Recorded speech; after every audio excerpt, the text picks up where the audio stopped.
I was going to run through and see, kind of based off of the betting lines, if you think these are appropriate expectations for CeeDee Lamb and Michael Gallup, or if you expect more, less. Who do you want to start with?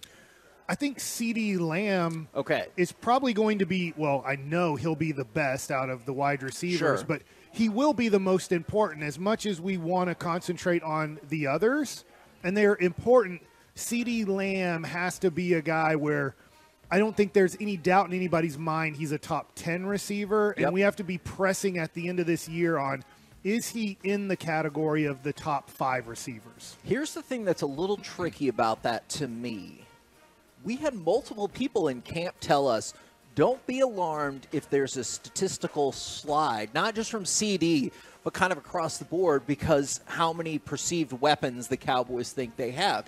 And CeeDee Lamb in each year of his career has gone up from 900 yards to 1,100 yards to 1,300 plus. Touchdowns, 5, 6, 9. So he's continued to go up. So it feels like another leap puts you at, I don't know, 120 catches, 1,500 yards, and 12 touchdowns, which that feels pretty damn top 5 right there. I hear you, and I hear that's from the Dallas Cowboys. That's not your opinion. That's the Dallas Cowboys giving you like, hey, he might drop down to 1,200 yards or he might have similar numbers.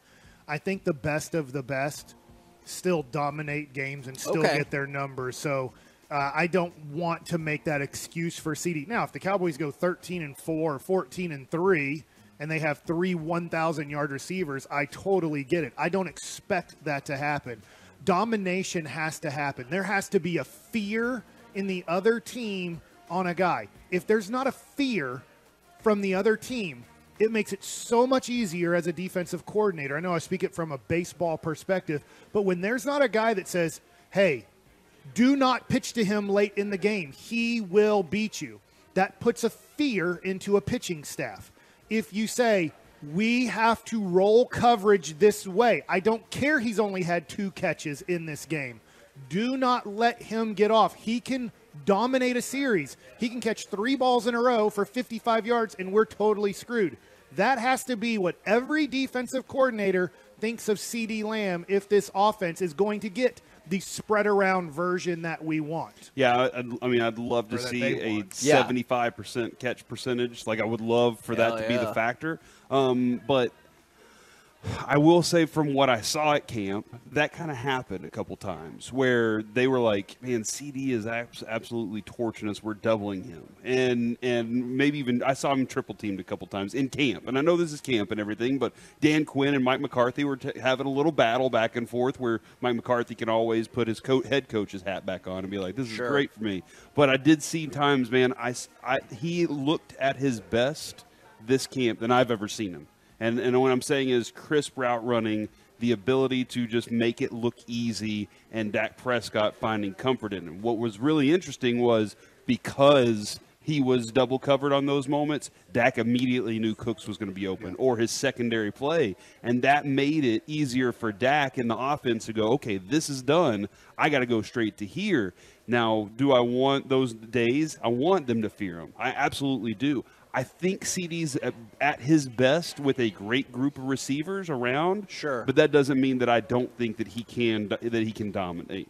Okay, I'm curious to see. Because somebody just said he's the best number 2 receiver. And everybody in the league would love to have CeeDee Lamb as their number 2 receiver. He's a number 1. There's only 9 guys in all the NFL last year who caught 100 passes or more. He's one of them. Yeah. He was 6th in the NFL in yards at 13.59. So I get where the Cowboys are coming from. They're like, look, there's only 9 guys who caught 100 balls last year in the whole NFL. There were only 5 guys in all of the NFL, and just to give you the names, Justin Jefferson, Tyreek Hill, Devontae Adams, A.J. Brown, Stephon Diggs. Those are the only players in the NFL who had more yards receiving than CeeDee Lamb. So I get where the Cowboys are coming from.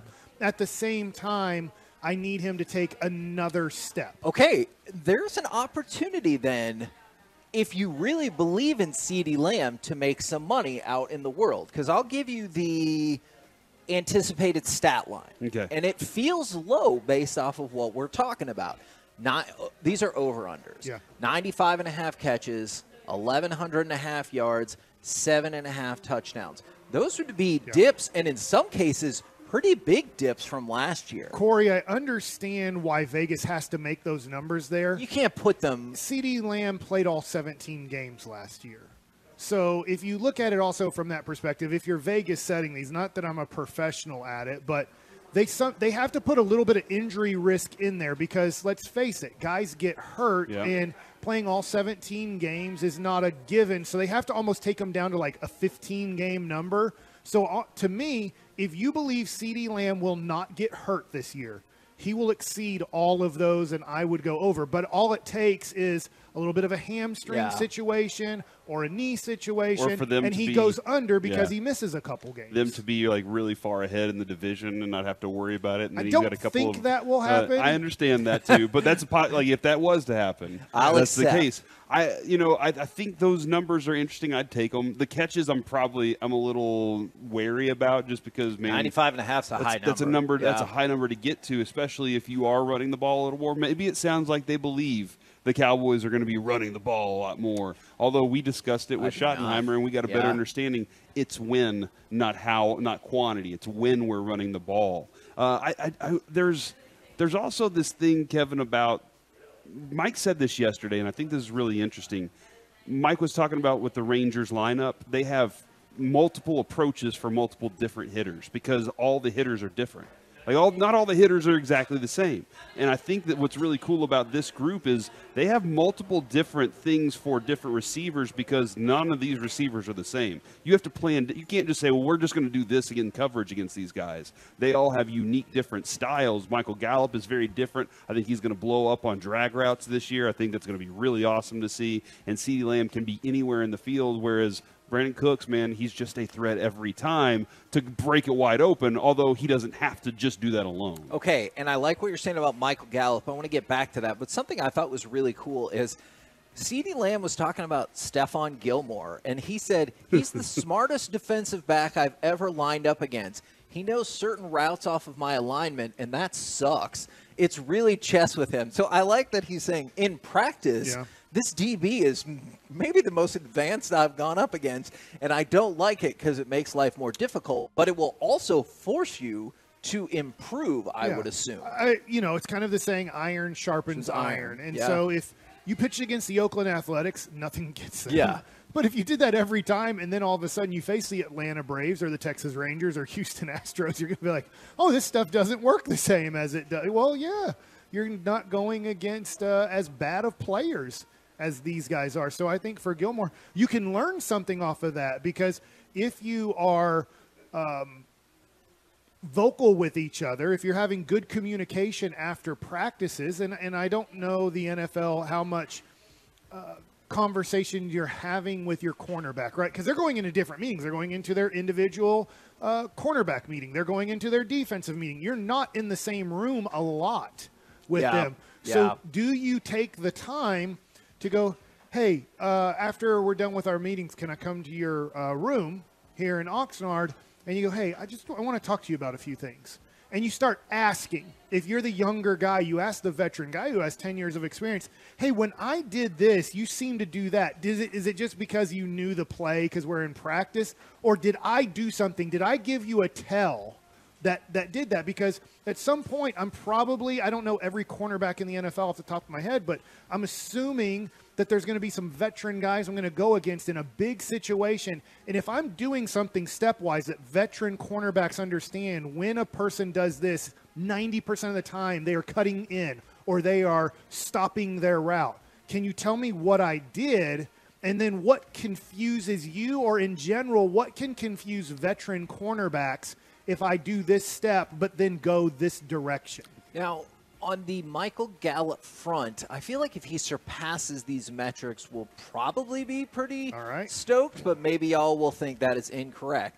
49.5 catches, 600.5 yards, 4.5 touchdowns. So if you're talking about he has 50 catches or more for, let's say, 650 yards or more and 5 touchdowns or more, that's a step in the right direction compared to last year, or will you still be disappointed given his contract? I think those numbers are accurate except for the yards, because I think I'm not betting on those this year. I would stay away from them, Kevin. Okay. And the reason being, one of the things they look at with him is he's been a 50-50 guy for a long time. Their favorite move with Michael Gallup was send him deep. They have a different guy for that now. Now Michael Gallup can be more of a drag routes, crossing routes kind of guy, possession type receiver. He's got very strong hands.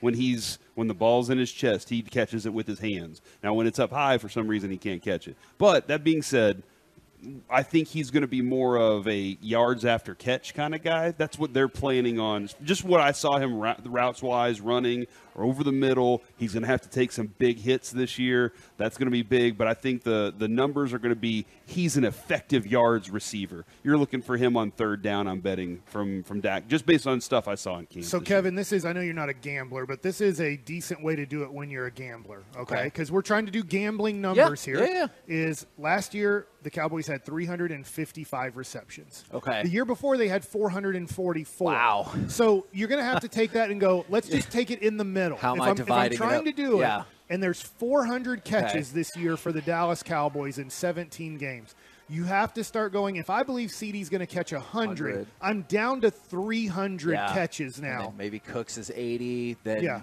yeah. And last year it was, now I will say this is why the Cowboys are trying to warn you on CeeDee Lamb, but I don't like the excuse, is CeeDee Lamb 107 catches. Next in line was Dalton Schultz at 57, and Noah Brown had 43.